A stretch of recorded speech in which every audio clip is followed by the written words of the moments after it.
Hello students, मैं BP Singh आज आपके लिए नंबर थ्योरी के कुछ ऑब्जेक्टिव क्वेश्चन लेके आया हूं। शॉर्ट क्वेश्चन है, उन्हीं से ऑब्जेक्टिव क्वेश्चन बनेंगे जो एक एक लाइन के हैं। लेकिन ये ऑब्जेक्टिव क्वेश्चन भी तभी समझ में आएंगे कि आपने नंबर थ्योरी के मेरे लगभग शुरू के 8 से 7 लेक्चर जरूर देखे हों।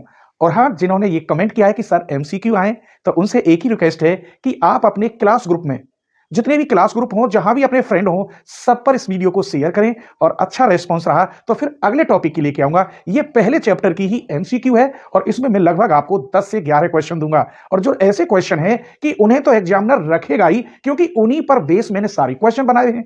तो आपसे बस यही उम्मीद है कि आप पहले 8-7 लेक्चर जो दिए थे उन्हें पूरे पढ़ें, फिर एमसीक्यू वहां भी एमसीक्यू बन जाते हैं। और यहां तो सिर्फ मैंने एक फॉर्मूला, एक ट्रिक के जो आप याद रखें, उस टाइप के ऑब्जेक्टिव क्वेश्चन हैं। ठीक है, तो मैं पहला क्वेश्चन बताता हूं जो आप भी जानते हैं अगर आपने लेक्चर देखे होंगे तो। चलिए, क्वेश्चन नंबर 1, इफ यदि ए और बी का जीसीडी 1 हो। क्लियर? चलिए डी लगा देते हैं, पहले चेंज कर रहा हूं। ए और बी का जीसीडी डी हो, they are exist X and Y are integer हो, तब इक्वेशन कैसी बनेगी? A x plus B Y, ऐसी तो इक्वेशन बनेगी। ये ध्यान रखना कि चेंज ना हो जाए, सी एक्स प्लस डी वाई ना हो जाए, जो मैं बता रहा हूं वही।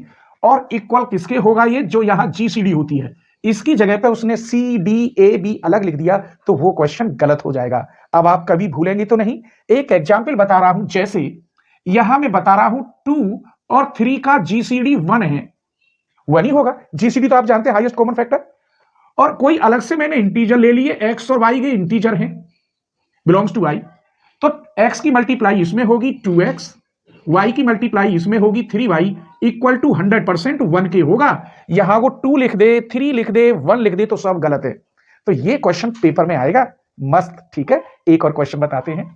क्वेश्चन नंबर 2 देखिए, इफ यदि a x plus B y equal to c हो और ए और बी का, इन दोनों का जीसीडी डी हो, तब इफ यदि यहां इफ डी डिवाइड करे ए को और डी डिवाइड करे इस बी को, ये वाला, तो 100% डी डिवाइड करेगा सी को। अब इसकी जगह पर यहां देन हटना है, इसकी जगह पर वो क्वेश्चन भी लिख सकता है। ये तुम जानते हो तो वो क्वेश्चन भी तो कर सकता है। जैसे मैंने यहीं ले लिया ये 2x plus 3y equal to 5, और यहां कितना है? ए बी की जगह पे 2 और 3 का जीसीडी तो एक ही होगा। तब 100% यदि ये 1 डी की जगह पे 1 है, 1 अगर डिवाइड करे 2 को और 1 डिवाइड करे 3 को, तो दावे के साथ ये जो 5 है ये डिवाइड करेगा डी, ये जो 1 है ये डिवाइड करेगा किसको? सी को। सी की जगह पे क्या है? 5। तो ये बात सही निकली। वही 1 की डिवाइड 2 में हो जाएगी, 1 की डिवाइड 3 में हो जाएगी, तो 100% 1 की डिवाइड 5 में हो जाएगी। तो वो ऐसा क्वेश्चन भी बना सकता है। लेकिन जब तक आपको ये याद नहीं रहेंगे, ये कॉर्नली, ये फॉर्मूले, तब तक कुछ भी नहीं होगा। ठीक है, तो तीसरा क्वेश्चन बताओ। चलिए, क्वेश्चन नंबर 3, इफ यदि ए डिवाइड करे बीसी को और ए और बी का जीसीडी 1 हो, तब दावे के साथ, देखिए यहां सी अलग से एलिमेंट आ गया, तब दावे के साथ जो इसका एक एलिमेंट ए है ये डिवाइड करेगा इस वाले सी को। अब यहां एमसीक्यू बन जाएंगे, क्या ए डिवाइड सी को करेगा, कि ए डिवाइड बी को करेगा, कि ए डिवाइड किसी और को करेगा? तो वो आपको देखना है अच्छी तरीका से। ठीक है, एक और क्वेश्चन बताएं, ध्यान रखना, ए डिवाइड सी को करेगा, बी को नहीं करेगा। और ए डिवाइड कोई अलग से एलिमेंट नंबर दे दे डी को, उसको नहीं करेगा। केवल किसको करेगा? जो यहां बच रहा है उसको। इसकी जगह पे यहां को डी लिख सकता है, तो यहां डी आ जाएगा। क्लियर? आइए तो क्वेश्चन नंबर 4 देखते हैं। 4 क्वेश्चन में, यदि अल्फा डिवाइड करता है बीटा गामा को, तब अल्फा डिवाइड करेगा गामा को, लेकिन कब करेगा? जब यह शर्त है अल्फा और बीटा का जीसीडी मात्र कितना हो? यहां 1 हो, 2 हो, 3 हो, 4 हो, तो क्या होना चाहिए? 1 होना चाहिए। मजा आ रहा हो तो लाइक कर दीजिए, और सब्सक्राइब ना किया हो तो चैनल को सब्सक्राइब जरूर कर लें। आगे 6 सेमेस्टर में आपको मजेदार टॉपिक दूंगा, और ये मैं वादा करता हूं आपसे कि आपको ट्यूशन की कोई आवश्यकता नहीं होगी। बशर्ते आप बस इतनी मदद करें कि अपने हर मित्र को मेरी वीडियो जरूर शेयर करें, ठीक है। चलिए क्वेश्चन नंबर 5 देखते हैं। 5 क्वेश्चन में यदि इफ ए डिवाइड करे बी को और ए बी का फिर जीसीडी क्या होगा। यदि ए डिवाइड कर रहा है बी को तो ए और बी का जीसीडी ए होगा, बी होगा, 1 होगा या नन ऑफ दीज। आप ही सोचिए, ये छोटा है, ये इसको डिवाइड करेगा तो जीसीडी छोटा ही नंबर तो होगा, हाईएस्ट कॉमन फैक्टर, तो क्या होगा, ए होगा। क्वेश्चन नंबर 6 देखिए।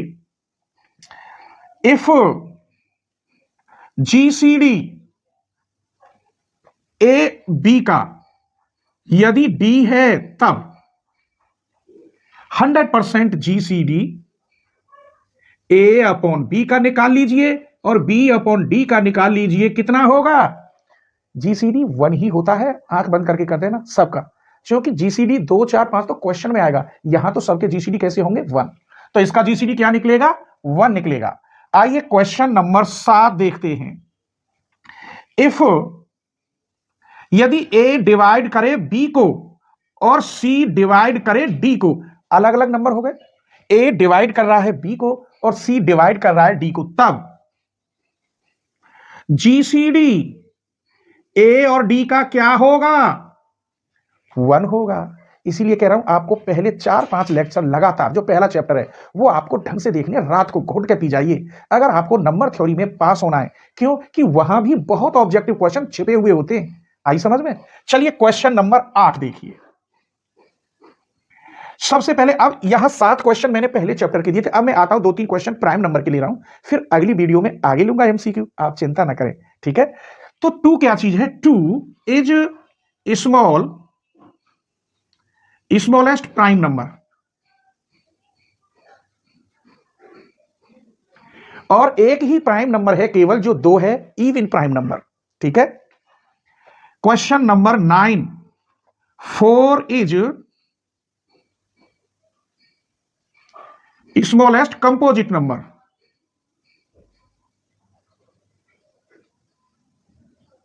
तो ध्यान रखोगे 4 2 तो सबको याद होगा, कंपोजिट नंबर सबसे छोटा क्या, ये याद नहीं होगा, ठीक है।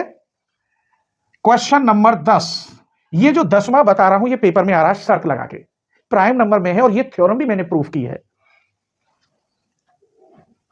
देयर आर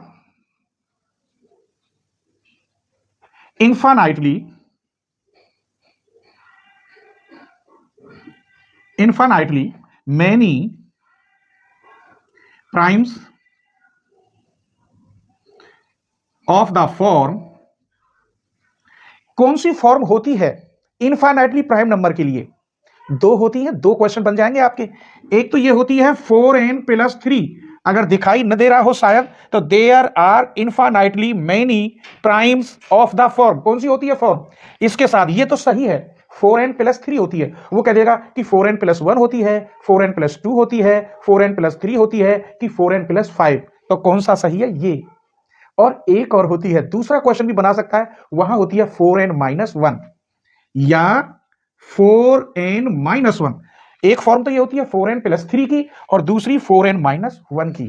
तो उम्मीद करता हूं आज की वीडियो आपको जरूर पसंद आएगी और अपने दोस्तों के साथ आप जरूर शेयर करेंगे। और हाँ, जैसे ही आपके पेपर खत्म हो जाएं 6 सेमेस्टर के लिए बेधड़क मुझ पे कमेंट कर देना कि सर 6 सेमेस्टर के हमें चैप्टर या बुक पूरा उसका हमें प्ले लिस्ट की लिंक भेज दीजिए। तो 4 बुकें आपकी 4th सेमेस्टर में, 6 सेमेस्टर में न्यू एजुकेशन पॉलिसी के अकॉर्डिंग, चारों बुक की क्रम बाई क्रम, पहले एक बुक की प्ले लिस्ट भेजूंगा, आप पूरा कर लेना 15-20 दिन में, फिर दूसरी की भेजूंगा, फिर तीसरी की और फिर चौथी की। और आपको अधिक हेल्प चाहिए, अपने क्वेश्चन मुझसे सॉल्व करवाने हैं, तो आप मेरे चैनल की मेंबरशिप ज्वाइन करें डायमंड वाली, जिससे मैं आपकी अलग स्पेशल हेल्प कर सकूं, ठीक है।